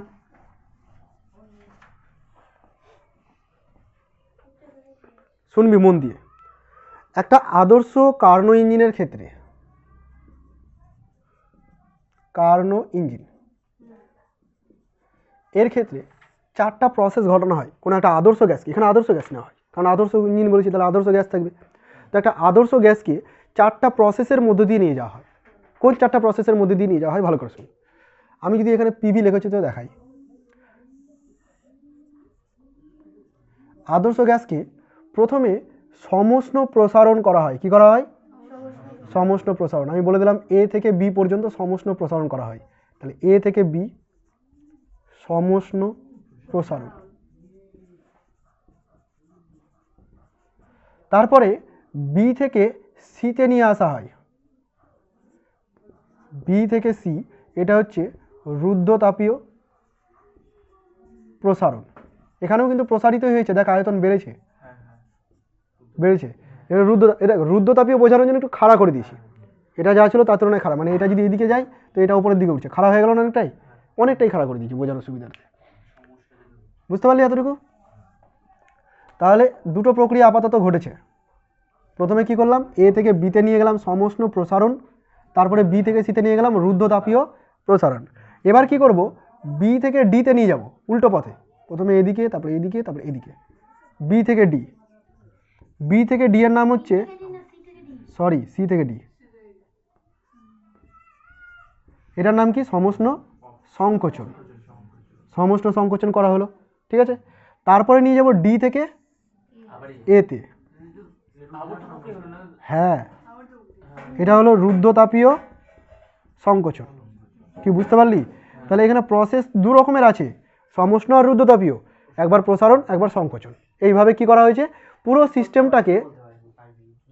সিস্টেমটাকে কি করা হয়েছে, আবার সেই আগের অবস্থানে নিয়ে আসা হয়েছে, ঠিক আছে। মানে পুরো প্রক্রিয়াটা কি হয়ে গেল, একটা আবর্ত প্রক্রিয়া। এবার এখানে দেখার বিষয়, এ থেকে বিতে যখন গেল সমষ্ণ প্রক্রিয়া বলেছি, তাই না?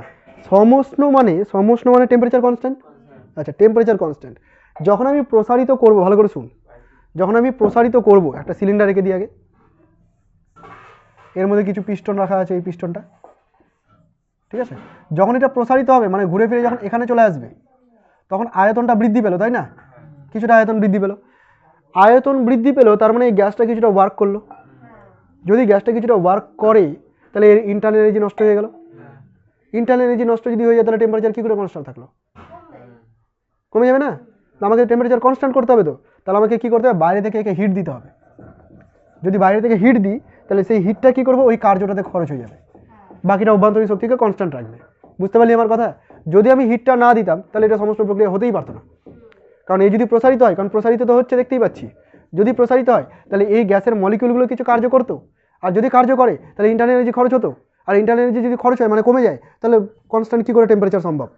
তাই না? সেই জন্য টেম্পারেচার কনস্ট্যান্ট করার জন্য বাইরে থেকে কিছু আমাকে এনার্জি সাপ্লাই করতে হয়েছে, দ্যাট ইজ কিউ দিতে হয়েছে। তাহলে এ থেকে বি এই পুরো প্রসেসটার জন্য আমাকে কি করতে হবে, কিছু এনার্জি দিতে হবে। বুঝতে পারলি কিনা বল?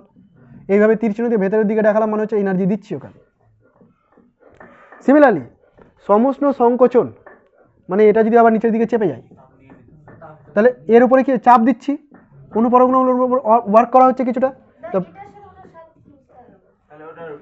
এই গ্যাসটা কি করলো, তাপ গ্রহণ করলো না? এটা কোন প্রক্রিয়া? সমুষ্ণ প্রসারণ। তো সমুষ্ণ প্রসারণে কি হয়, তাপ গ্রহণ করে, গ্রহণ করে। তো এটা কি গ্রহণ করলো রে পাগল? উষ্ণতার তাপকে তুই গুলিয়ে দিচ্ছিস। পুরো ক্লাস উষ্ণতার তাপ নিয়ে চললো। উষ্ণতা কনস্ট্যান্ট, কিন্তু তাপ তো গ্রহণ করতে হচ্ছে, নাহলে উষ্ণতা কি করে কনস্ট্যান্ট হচ্ছে? হলো? আচ্ছা, তো এই যেহেতু তাপ গ্রহণ করছে সেটাকে বোঝালাম আমি এই গ্রাফের মধ্যে, যে এই তাপটা গ্রহণ করেছে। এবার যদি এটা সমুষ্ণ সংকোচন হয়, সমুষ্ণ সংকোচন, তাহলে এর উপরে ওয়ার্ক করছি, মানে চেপে দিচ্ছি। চেপে দিলে কি হবে, এর উপরে ওয়ার্ক করতে গেলে এর অনুপরমাণুগুলো বেশি ছড়াছড়ি করতে শুরু করবে, তাপ বেড়ে যাবে, তাই না? এবার টেম্পারেচার তো কনস্ট্যান্ট রাখতে হবে, কারণ সমুষ্ণ আছে। তাহলে কি করতে হবে, তাপকে বাইরে বের করে দিতে হবে। তাহলে তাপ কি করবে, বাইরে বের করে দেবে। তাহলে এই পুরো প্রসেসটাতে কি হবে, তাপকে বাইরে বের করে দেবে, ঢোকাবে না। যদি ভেতরে ঢোকাতো তাহলে ভেতরের দিকে দিতাম। এই পুরো প্রসেসে তাপকে বাইরে বের করে দেবে। ধরে নিলাম এই প্রসেসে তাপ গ্রহণ করেছে Q1, এই প্রসেসে তাপ গ্রহণ করেছে Q2, বর্জন করেছে Q2। আচ্ছা, রুদ্ধতাপ প্রক্রিয়া তাপের গ্রহণ বর্জন দেখায়নি কেন? বল। আচ্ছা, কুপরিবাহী আছে, ঠিক আছে, এটা রিজন। রুদ্ধতাপ প্রক্রিয়াতে তাপের আদান প্রদান হয় না, তবেই তো রুদ্ধতাপ প্রক্রিয়া।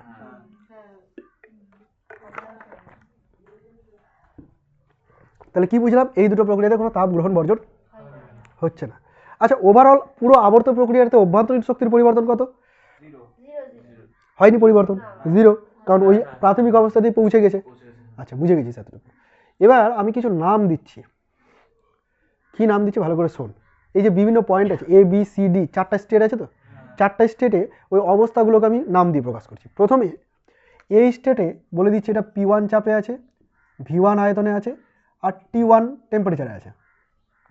বি অবস্থানে P2 চাপে আছে, V2 চাপে আছে, আর কিসে আছে বলতো, T1 টেম্পারেচারে আছে। কেন? সমুষ্ণ প্রক্রিয়া, পুরো প্রক্রিয়াতে টেম্পারেচার চেঞ্জ হয়নি, তাহলে 1, এখানেও যা 1, এখানেও তাই 1। আচ্ছা, এখানে যখন চলে আসবো P3, V3, আর একটা হচ্ছে T, একটা 2 বলে দিলাম। এটা রুদ্ধতাপ প্রক্রিয়া, এখান থেকে এত দূর রুদ্ধতাপ প্রক্রিয়া। রুদ্ধতাপ প্রক্রিয়াতে টেম্পারেচার তো পরিবর্তন হতেই পারে, তাহলে T2 হয়ে গেল। সমুষ্ণ প্রক্রিয়া কনস্ট্যান্ট থাকে, T2 হয়ে গেল। আচ্ছা, এখানে যখন T2 হয়ে গেল, এখান থেকে এখানে যাবে, এটা সমুষ্ণ প্রক্রিয়া, তাহলে এখানেও T2 আসবে। তাহলে P4, V4, আর কি হয়ে গেল, T2। বুঝতে পারলি? এরকমভাবে 4টা স্টেটকে আমি প্রকাশ করে দিয়েছি। ওই ইসে লেখা আছে সব, দেখবি 1 2 3 4 করে লেখা আছে কিনা, সব গল্পগুলো ওখানে বলা আছে। আচ্ছা, এতদূর পর্যন্ত কোনো সমস্যা নেই আশা করছি। আচ্ছা, এবার এই যে পুরো প্রক্রিয়াটাতে হলো, এই পুরো প্রক্রিয়াটাতে এই যে তাপ গ্রহণ করলো Q1 পরিমাণ, এই Q1 এর মানটাকে আমরা বের করতে পারবো এই অবস্থার অপেক্ষকগুলোর ফর্মুলা দিয়ে। আমি তোদেরকে ডিরাইভ করতে দিলাম, একটু আগে লিখতে দিয়েছিলাম, সমুষ্ণ প্রক্রিয়ায় কৃতকার্যের রাশিমালা না দিয়ে কি বললাম, গৃহীত তাপের রাশিমালা বের করো। তুই কি করলি, গৃহীত তাপের রাশিমালা মানে হচ্ছে কৃতকার্যের রাশিমালা, সেম না? ওই জিনিসটা এই কারণেই আমি আজকে ঘুরিয়ে দিলাম, যাতে এখানে বুঝতে পারিস। তাপ গ্রহণ করছে Q1 পরিমাণ, তো Q1 পরিমাণ যে তাপটা গ্রহণ করছে, সেই Q1কে আমি লিখতে পারি না RT ln V2/V1। আচ্ছা, এবার দেখ, ফাইনাল কিন্তু V2, ইনিশিয়াল V1, তো ঠিকই লিখেছি, ফাইনাল বা ইনিশিয়াল। টেম্পারেচারটা কি আছে রে, T1 আছে, তাহলে এখানে T1 দিতে হবে। ফর্মুলা অনুযায়ী T হয়, কিন্তু এখানে টেম্পারেচার T1 দিয়ে দিলাম। তাহলে এখানে কতটা তাপ গ্রহণ করলো, Q1 পরিমাণ তাপ গ্রহণ করলো পুরো প্রসেসটাতে, আর T1 ln V2/V1 এই পরিমাণ তাপ গ্রহণ করেছে। আপত্তি আছে কি? নেই। সমুষ্ণ সংকোচন, এখানে তাপ বর্জন করেছে, তাই তো নাকি? সমুষ্ণ সংকোচন, এই যে পুরো প্রসেসটা, এখানে তাপ বর্জন করে দিয়েছে। কতটা তাপ বর্জন করেছে, ফর্মুলা ওটাই হবে, Q2 তাপ বর্জন করেছে, আর T2 ln V4/V3 নাকি, ফাইনাল বাই ইনিশিয়াল। হয়তো নোটে দেখবি ABCD লিখে দিয়েছি, কি ব্যাপার, 1 2 3 4 লিখি আর ABCD লিখি, যাই লিখি, তুই বুঝলেই হলো। ফাইনাল সবসময় মনে রাখবো, ফাইনাল বাই ইনিশিয়াল, তো ফাইনাল বাই ইনিশিয়াল। আচ্ছা, এই Q2টা পজিটিভ না নেগেটিভ? নেগেটিভ, কারণ বর্জন করে দিয়েছি না। তো গ্রহণকে যদি পজিটিভ বলি, তাহলে এটাকে নেগেটিভ বলে দেবো। আশা করছি এতটুকু বুঝে গেছিস। তো এখান থেকে আমি Q2টাকে আলাদা করে এইভাবে লিখে দিই, Q2 = RT2 ln V3/V4। দেখ বুঝলি কিনা, মাইনাসটাকে ঢুকিয়ে দিলাম তো এলএন উল্টে গেল, V3/V4।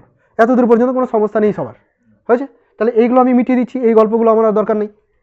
এগুলো পড়তে হবে কিন্তু, পরীক্ষা দিতে পারে, হ্যাঁ এগুলো পড়তে হবে ভালো করে। এবার এগুলো মিটিয়ে দিলাম। আচ্ছা, তাহলে আমি Q1ও পেয়ে গেছি, Q2 পেয়ে গেছি। এটা কোন ইঞ্জিন ছিল? আদর্শ কার্নো ইঞ্জিন, কর্ণ না, আদর্শ কার্নো ইঞ্জিন। আচ্ছা, এবার আমি বের করতে চাইছি এই ইঞ্জিনটার এফিসিয়েন্সি মানে কর্মদক্ষতা। কর্মদক্ষতা বের করার নিয়ম হচ্ছে 1 - Q2/Q1। আদর্শ ইঞ্জিন কিন্তু খেয়াল রাখবি কি আসা উচিত, এটার মান 1 আসা উচিত। দেখি তো 1 আসে কিনা। 1 - ওপরে কি লিখবো? Q2। দেখ ঠিক লিখেছি কিনা। আর নিচে লিখবো Q1। ঠিক আছে, এত দূর আর না লিখলে হতো, ঠিক আছে আর না লিখলে হতো। কোনটা 1 হবে? এটা, ঠিক আছে এত দূর পর্যন্ত ঠিক আছে, কারো আপত্তি নেই।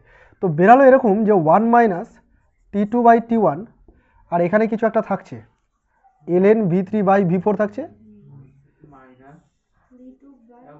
যেমন খুশি লিখলেই হলো, একটা V2/V1 থাকছে। এখন এদের মধ্যে যদি রিলেশন জানা যেত তাহলে খুব ভালো হতো, রিলেশন জানা গেলে খুব ভালো হতো। তো গ্রাফটা তো আমি মিটিয়ে দিলাম, লাগবে এখন আবার এরকম এরকম এরকম এরকম, এই তো ছিল, মোটামুটি বোঝা যাচ্ছে। P1 V1 T1, P2 V2 T2, T1, বাহ ঠিক ধরেছিস, T1, P3 V3 T2, P4 V4 T2, বাহ ভালো জিনিস, খুব ভালো ধরেছিস তোরা। এবার যে বিষয়টা দেখার, এদের মধ্যে রিলেশন দেখ। এখানে খেয়াল কর, একটা রুদ্ধতা প্রক্রিয়া দেখতে পাচ্ছিস এই প্রসেসটাতে, বি থেকে শুরু করে সি পর্যন্ত একটা রুদ্ধতা প্রক্রিয়া আছে। আচ্ছা, এই রুদ্ধতা প্রক্রিয়ায় যদি আমি আদর্শ গ্যাসের সমীকরণটাকে লিখতে চাই, তাহলে আদর্শ গ্যাস সমীকরণ ছিল PV পাওয়ারে গামা কনস্ট্যান্ট, ছিল না? কনস্ট্যান্ট ছিল। আমি করছি এরকম, P2 V2 পাওয়ারে gamma equal two P3 V3 পাওয়ারে গামা। লিখলে আপত্তি আছে? আপত্তি নেই? আচ্ছা ঠিক আছে।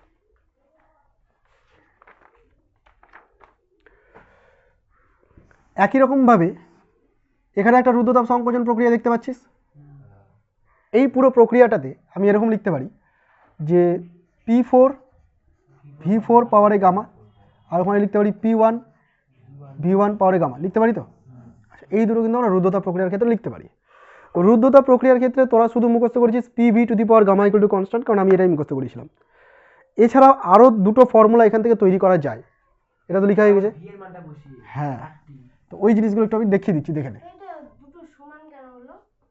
PV to the power gamma constant, তাহলে P1 V1 equal to P2 V2 equal to P3 V3 করতাম না কনস্ট্যান্ট থাকলে, তাই করেছি।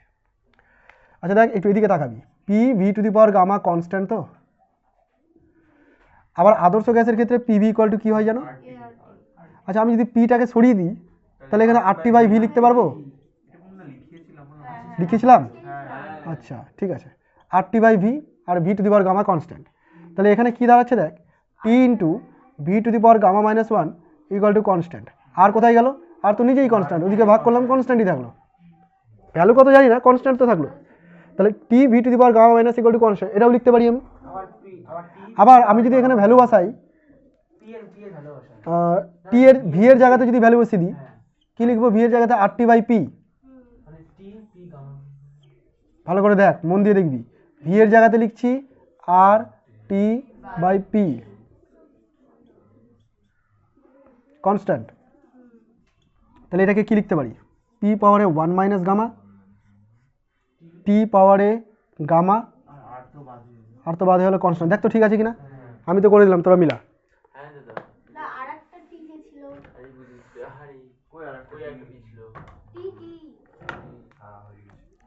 T পাওয়ারে 1, T পাওয়ারে গামা মাইনাস 1, 1 আর মাইনাস 1 চলে গেল, ঠিক আছে? তাহলে এটাও একটা ফর্মুলা, কি বুঝলি না? কালই পড়ে না একটা, তো ব্যাপার কি, কি বুঝলি না রে বল? ওই যে পারতো, ও বুঝে গেছে, ঠিক আছে। তাহলে এই যে দেখ, এটা একটা ফর্মুলা, এটা একটা ফর্মুলা, আর উপরে আর একটা ফর্মুলা, এই তিনটাই কিন্তু সবগুলো রুদ্ধতাপ প্রক্রিয়ার ক্ষেত্রে। আমি কোনটা ইউজ করেছিলাম প্রথমে? এটা। তাই না? আমাকে অ্যাকচুয়ালি ইউজ করতে হবে, এখানে টি দেখতে পাচ্ছিস আর এখানে ভি দেখতে পাচ্ছিস, তো টি ভি দিয়ে রিলেশন খোঁজ, আমি এটাকে ইউজ করব, তাহলে আমার এখানে তুলনা করতে সুবিধা হবে। বুঝতে পারলি ব্যাপারটা? তাহলে এই ইকুয়েশনগুলোকে এখন মিটিয়ে আমি ওটার ফর্মে লেখার চেষ্টা করছি, আপত্তি নেই তো কারো? ঠিক আছে।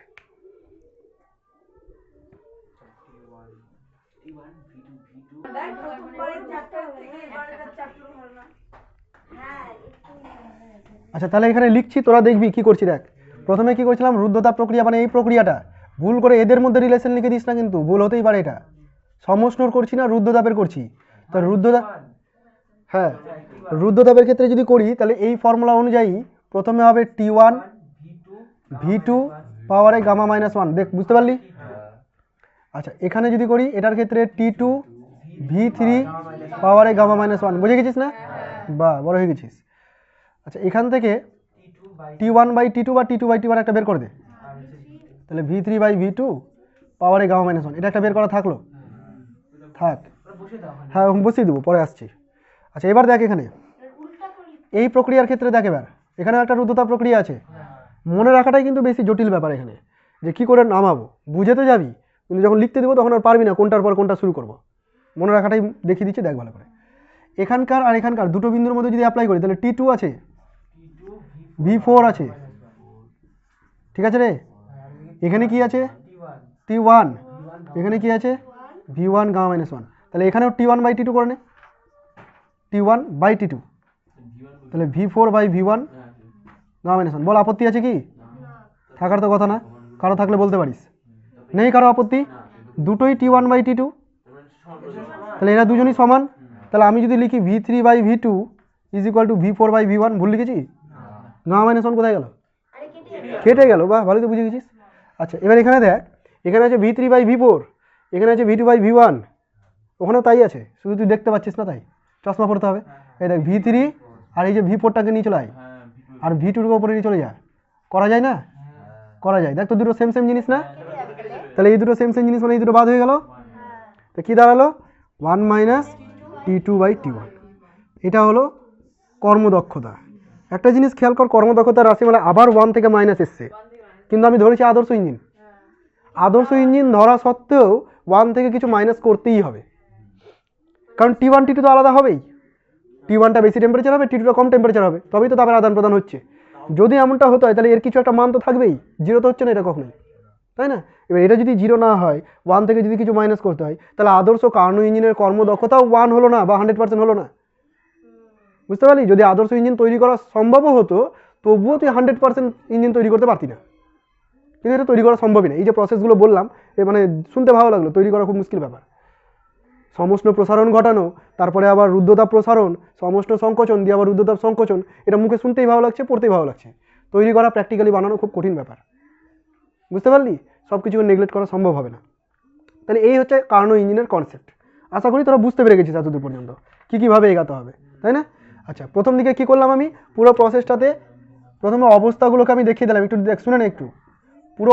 পুরো প্রসেসটাতে আমি প্রথমে অবস্থাগুলোকে দেখিয়ে দিলাম, ABCD হোক বা 1 2 3 4 হোক, যা দিয়ে হোক দেখিয়ে দিলাম। সমষ্ণ প্রসারণে তাপ গ্রহণ করলো, সমষ্ণ সংকোচনে তাপ বর্জন করলো। এবার গ্রহণ বর্জন যখন পেয়ে গেছি, তাহলে এফিসিয়েন্সি বা কর্মদক্ষতার ফর্মুলা এটা, সেই অনুযায়ী Q1 Q2 ফর্মুলা এগুলো ছিল, বসিয়ে দিয়েছি। বসিয়ে দেওয়ার পর এখানে কম্প্যারিজন করার জন্য V3 V4 V2 V1 দেখতে পাচ্ছি, তো রুদ্ধতাপ প্রক্রিয়া বাকি ছিল, রুদ্ধতাপ প্রক্রিয়াকে কাজে লাগিয়ে দিলাম। রুদ্ধতাপ প্রক্রিয়া এখান থেকে এখানে অ্যাপ্লাই করলাম, কিন্তু টিভি দিয়ে রিলেশন অ্যাপ্লাই করেছি। যদি ভুলে যাস তো এখান থেকে বের করতে কতক্ষণ লাগবে? বেশিক্ষণ লাগবে না, বের করে নিতে পারবি। আচ্ছা ওটা দিয়ে যখন অ্যাপ্লাই করলাম, দুটোকে কম্পেয়ার করলাম, এখানে একটু আবার কায়দা কানুন করে জিনিসটাকে মিলিয়ে দেখলাম যে এটা কেটে যাচ্ছে, দিয়ে এই ফর্মুলা আসছে। মানে মাথার মধ্যে যদি ভাবতে চাস তো 10 সেকেন্ডের ব্যাপার, এটাকে নামাতে হবে এখন লিখতে। ক্লিয়ার হয়েছে? কার্নো ইঞ্জিন ক্লিয়ার হয়েছে? কার্নো হিমায়ক আছে দেখ একটা, কার্নো হিমায়কটা আমি আর বলবো না, আমি ওই নোট থেকে বলে দিচ্ছি, তোরা দেখে নিবি। পুরো সেম জিনিস, শুধু প্রসেস উল্টে হয়ে গেল। কার্নো হিমায়ক বা কার্নোট রেফ্রিজারেটর, ছবিটা দেখ, গ্রাফটা দেখ। এই গ্রাফটাতে দেখতে পাচ্ছিস এই যে চারটা প্রসেস, এই চারটা প্রসেস এখন উল্টো হয়ে গেছে, আবর্ত প্রক্রিয়াই আছে। কিন্তু প্রথমে সমষ্ণ প্রসারণ হয়, সমষ্ণ সংকোচন, রুদ্ধতাপ প্রসারণের জায়গায় রুদ্ধতাপ সংকোচন, তীর চিহ্নগুলো উল্টো হয়ে গেছে সব, তাই না? তো এগুলো যখন চেঞ্জ হয়ে গেল, তাহলে ওপরে যখন সংকোচন হয়েছে, তাহলে ওপরে তাপ বর্জন করবে, তাই জন্য ওপরে এই জায়গাটাতে Q1 তাপ বর্জন করেছে, ওপরের দিকে তীর চিহ্ন। আর এটা প্রসারণ হচ্ছে, মানে এই জায়গাটা তাপ গ্রহণ করবে, সেখানে এখানে কিউ টু তাপ গ্রহণ করানো হয়েছে। ক্লিয়ার হয়েছে? কিউ টু তাপ গ্রহণ করে নিয়েছে। তারপরে চলে আসছে ফর্মুলা ক্রিয়া গুণাঙ্কের ফর্মুলায় আউটপুট বাই ইনপুট লিখেছে, কিউ টু বাই ডাব্লিউ লিখেছে। ফর্মুলা আমরা জানতাম Q two by W, Q টুর জায়গায় কিউ টু, ডাব্লিউর জায়গায় Q one minus Q two, তাই না? আর কিউ ওয়ান কিউ টুর ফর্মুলা ওই যে আবার একই রকম সমস্ত সংকোচনের ক্ষেত্রে R T L N V two by V one করে ফর্মুলাগুলো বসে আবার সেই একই ক্যালকুলেশন। কী দাঁড়ালো এখানে ক্রিয়া গুণাঙ্ক দেখ, T two by T one minus T two, তাই না? এবার T two by T one minus T two এটাও আদর্শ যদি হয়ে যেত, তাহলে ই এর মানটা কিন্তু ইনফাইনাইট হতো। আমি তো আদর্শ হিমায়ুকে নিয়েছি, তাহলে ই এর মান ইনফাইনাইট আসা উচিত। দেখবি ই এর মান ইনফাইনাইট আসবে না। ই এর মান ইনফাইনাইট হতে গেলে ই এর নিচেরটাকে T one minus T two থেকে জিরো হতে হবে। T one minus T two যদি জিরো হয় তাহলে T one equal to T two হয়ে যাবে। তো T one equal to two উষ্ণতার পার্থক্য না, তারপরে আদান প্রদান কম করা হবে, কোনো লজিকে দাঁড়ালো না। তার মানে আদর্শ হিমায়কের ক্ষেত্রে কিন্তু ইনফাইনাইট হতে পারছে না ক্রিয়া গুণাঙ্ক। ক্লিয়ার হলো? যদি তৈরি করা সম্ভব হতো করা যেত না। হয়েছে? এগুলো সব হচ্ছে তুই বলতে পারিস যে এটাই হচ্ছে তোর তাপগতিবিদ্যার দ্বিতীয় সূত্রের গাণিতিক রূপ, এটাকে বলতে পারিস। আচ্ছা, কিছু প্রবলেম দেওয়া আছে। গাণিতিক রূপ লিখতে হবে না, এগুলো গাণিতিক রূপ দেবে না, আমি জাস্ট বললাম। এগুলোকে তুই গাণিতিক রূপ হিসেবে ভাবতে পারিস যে দ্বিতীয় সূত্রটাকে এগুলো ব্যাখ্যা করছে। না দেবে, গাণিতিক রূপ হিসেবে তুই আবার এটা লিখতে যাস না। পরীক্ষায় যদি না দেয় তাহলে এত বকর বকর করে আমার বোঝানোর কি মানে? আমি তো জানি তোরা কেমন ট্যালেন্টেড মানুষ, সেই অনুযায়ী পড়াতাম। আচ্ছা উদাহরণ দেখ, নিচের উদাহরণটা সবাই দেখ রে। একটা কার্নো ইঞ্জিনের উৎসের তাপমাত্রা দেওয়া আছে, ভালো করে শুনবি। একটা কার্নো ইঞ্জিনের উৎসের তাপমাত্রা, উৎস মানে টি ওয়ান না টি টু? উৎস মানে সবসময় টি ওয়ান, সিঙ্ক মানে টি টু। তাহলে উৎসের তাপমাত্রা টি ওয়ান কত বলেছে? 500 কেলভিন। ঠিক আছে, 300 কেলভিন, 500 কেলভিন। কী সব বকছিস রে, বাংলায় বুঝতে পারছিস না? 500 কেলভিন। আর কি দেওয়া আছে? সিঙ্ক তাপগ্রাহকের তাপমাত্রা কত দেওয়া আছে? 300 কেলভিন। নামগুলো সবগুলোই জেনে রাখবি, কখন কোনটা কোশ্চেনে দেবে তুই নিজেও জানিস না, তাই না? তাপগ্রাহক পড়ে গেলি আর সিঙ্ক বলে দিল, দিয়ে হা হয়ে চলে আসলি, এ তো শিখিনি, দিয়ে আমার সাথে ঝড়ে লাগিয়ে দিয়েছিস, সেটা শেখাওনি, দিয়ে দিল পরীক্ষাতে। আচ্ছা, উৎসের তাপমাত্রা কমে 450 কেলভিন হলে কর্মদক্ষতার কত শতাংশ পরিবর্তন হবে? বুঝতে পারলাম না। প্রথমে টি ওয়ান মানে উৎসের তাপমাত্রা 500 ছিল, টি টু কত ছিল? 300 ছিল। বলেছে এটা এখন কমে গেছে, টি ওয়ানটা কমে কত হয়ে গেল বল না রে? 450। টি টু কমেছে? টি টু ওটাই আছে। তো বলছে এফিসিয়েন্সিটা কত হলো? তো এর ক্ষেত্রে efficiency eta one minus T two by T one. এর ক্ষেত্রে efficiency eta two 1 minus T two by T one. বুঝতে পারলি কি না? এখানে ড্যাশ ড্যাশ দিয়ে দিলাম, যেহেতু চেঞ্জ হচ্ছে তো ড্যাশ ড্যাশ করে দিলাম দ্বিতীয় ক্ষেত্রে বোঝানোর জন্য। আপত্তি আছে কারো? নেই। এখানে 1 2 না দিয়ে এটাকে ড্যাশ করে দিলাম, তাহলে বুঝে গেলি। তাহলে এক্ষেত্রে যদি বের করিস 1/5/3 হবে, মানে কত হবে এটা? যা গুলি গেল, 3/5 হবে। তো এটা 2/5 হচ্ছে না? হ্যাঁ, এটা কি হবে? 1 মাইনাস 3/30/45। কি বলে দেখ তো, এটা একটা শূন্য কম দিয়েছি তাই মাথা ঘুরে গেল। 1 মাইনাস 15 দুগুণে 30, 3 15 45, মানে কত রে? 1/3। ভুল করেছি কি কিছু? জোসে ভুলও করে দিতে পারি, বলতে হবে। আচ্ছা ঠিক আছে, তাহলে এটা হয়ে গেল, এটা ড্যাশ হয়ে গেল। তোকে এগুলো জানতে চেয়েছিল কোশ্চেন ফর। কর্মদক্ষতার কত শতাংশ পরিবর্তন হলো? আচ্ছা, কর্মদক্ষতা বেড়েছে না কমেছে কে বলবি? জানি তো ভুল করবি, তাও ভুল করবি।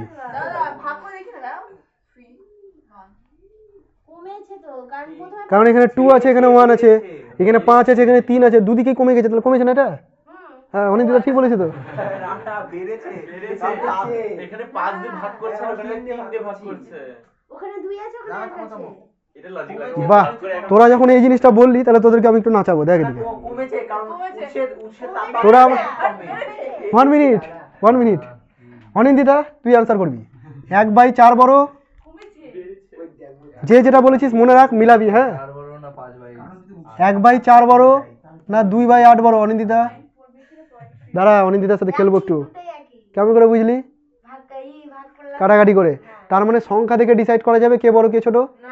ডিসাইড করা যাবে না। কি করে তাহলে করতে হবে? দেখ, 1/4 মানে তুই যদি এরকম বলিস যে আমি একটা রুটিকে 4 ভাগ করব, না দাঁড়া, 1 ভাগ যদি করি তাহলে 1/4। একটা রুটিকে যদি আমি 8 ভাগ করি, 8 ভাগ করলাম, 8 ভাগের 2 ভাগ মানে কোনটা? ওটাই তো হচ্ছে, দুটো একই জিনিসই। তাহলে কখনো নাম্বার থেকে ডিসাইড করবি না।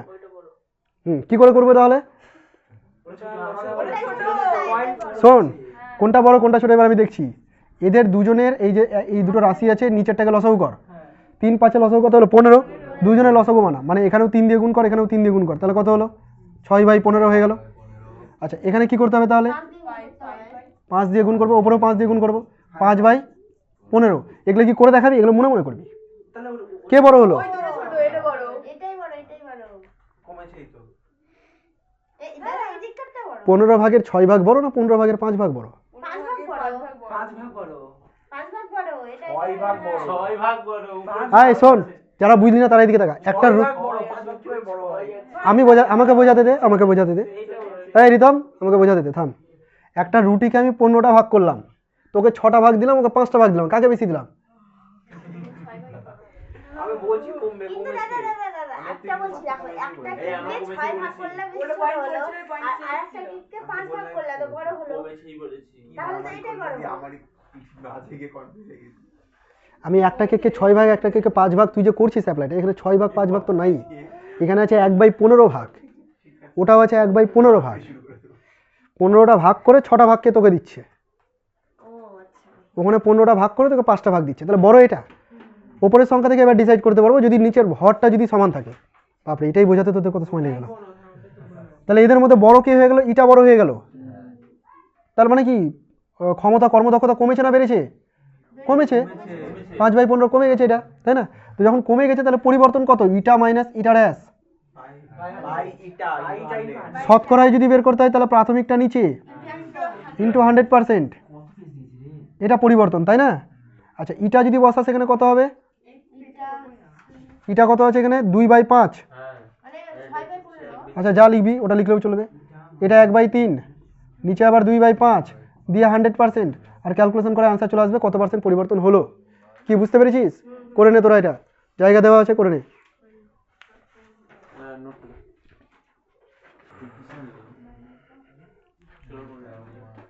দে নোট দে। এটা তোরা নিজেরা করিস, পরের উদাহরণটা চেষ্টা করবি। এই উদাহরণটা আমার করানো হয়ে গেছে, এই পরের দুটো হয়ে গেছে, আগেই করে দিয়েছিলাম এগুলো। তারপরেরটা হয়ে গেছে, দাঁড়া, একটা অঙ্ক বাকি আছে। ওই এটা বলবো। মাঝে একটা বাকি আছে মনে হয়। লাস্টের অঙ্কটা বাকি আছে। এর আগের দিনে পেজ নাম্বার 25, যদিও ভুলভাল পেজ নাম্বার 25 লেখা আছে, দেখ। হ্যাঁ আমি বলছি এটাই বাকি আছে। 37 দাদা। হ্যাঁ 25। 37 কোথায় বাকি? 37 অঙ্ক আছে। 37 হয়ে গেছে করানো, বুঝলি? আগে করে দিয়েছিলাম। পেলি? একটা আদর্শের কাছে রুদ্ধতা পদ্ধতিতে চাপ পি, তাপমাত্রা টি, সম্পর্ক P proportional to T two the power N, এই ধরনের কোশ্চেন পরীক্ষায় আসার চান্স আছে। শুনে নে, লাস্ট অঙ্ক এটা। P proportional to T two the power N দেওয়া আছে। কোন প্রক্রিয়া বলেছে? রুদ্ধতা প্রক্রিয়া। রুদ্ধতা প্রক্রিয়ায় পি আর টি এর মধ্যে রিলেশন তোর জানা ছিল? হ্যাঁ বের করা যাবে তো। মানে ওটা মানে বের করা যাবে, মুখস্থ নাই, তাই তো? আচ্ছা, তাহলে বের করে দিয়ে দিচ্ছি, তারপর মুখস্থ করে নিবি তোরা। আছে তো বের করা। রুদ্ধতা প্রক্রিয়ার ক্ষেত্রে পিভি পাওয়ারে গামা ইকুয়াল টু কনস্ট্যান্ট। আমি কার কার মধ্যে রিলেশন চাই? এখানে দেখতে পাচ্ছি পি আর টি এর মধ্যে আছে, তাহলে আমিও চাই পি আর টি এর মধ্যে, মানে ভিকে সরাবো। ভিকে সরানোর জন্য PV equal to R T, V equal to R T by, এখানে বসা আর টি বাই পি পাওয়ারে গামা। এটা এতবার করবি যে চোখে দেখে নিজে নিজে ক্যালকুলেশন করতে পারবি, এগুলো লিখতে হবে না, ভাববি শুধু এখানে এটা আছে ওখানে ওটা আছে। পি পাওয়ারে 1 মাইনাস গামা, টি পাওয়ারে গামা, হয়ে গেল কনস্ট্যান্ট, তাই নাকি? ঠিক আছে দাদুর? আচ্ছা, এবার তোর বইয়ে কি দেওয়া আছে? বইয়ে দেওয়া আছে পি প্রপোর্শনাল টু টি পাওয়ারে, বল না, এন দেওয়া আছে।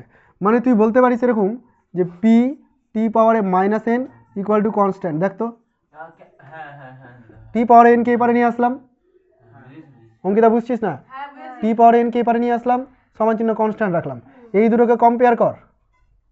এখানে পি এর পাওয়ারে কিছু আছে, এখানে পি এর পাওয়ারে না, এখানে কিছু নাই, এখানে কিছু আছে। তাহলে আমি কি করবো এখন? এটাকে আরো একটু চেঞ্জ করব। পি টি পাওয়ারে gamma by 1 minus gamma equal to constant. বুঝলাম না? বোথ সাইডে 1/1 মাইনাস গামা পাওয়ারে করে দিলাম। এটা উড়ে গেল, এটা বসে গেল, এটা কনস্ট্যান্টই থেকে গেল। এবার কম্পেয়ার কর, সুবিধা হবে। পি এর পাওয়ার কিছু নাই, টি এর পাওয়ার আছে, তো টি এর পাওয়ার এখানে যে গামা বাই 1 মাইনাস গামা, ওখানে টি এর পাওয়ার আছে মাইনাস এন, হয়ে গেল গামার মান বের করে নিতে পারবি। Gamma equal to minus N plus N gamma, কোনাকুনি গুণ করেছি, নিয়ে চলে আসলাম, নাকি ওটাকে নিয়ে চলে যাবো?